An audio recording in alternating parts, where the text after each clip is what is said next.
Gipanglaray sa dalan at tubangan sa Zamboanga City Hall kining mga illegal mufflers kon bora-bora nga tambotso ug dayon gipaligsan sa pison. Samtang gipanghuwad sa dakong basurahan, kining mga pabuto ay bason aron dili na gyud mapuslan. Ang mga nakumpiskang mga illegal mufflers, firecrackers, pyrotechnic devices ug uban pang mga items gilangkuban sa 332 ka mga illegal open pipe mufflers, 131 ka mga ginadiling firecrackers ug pyrotechnics. Ang gipangguba sa mga otoridad kaganihang buntag Enero 9, 2023. Mismong si City Mayor John Dalipe ug City Director Police Colonel Alexander Lorenzo ang nangulo sa pagguba sa mga nakumpiskang mga butang.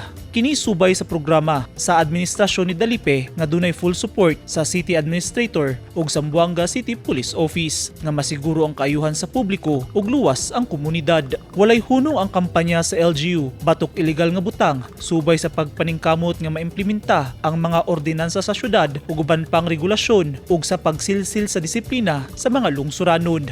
Tinguha sa lokal nga gobyerno nga dili gyud makaporma ang mga individual nga masinupakon sa balaod sa syudad.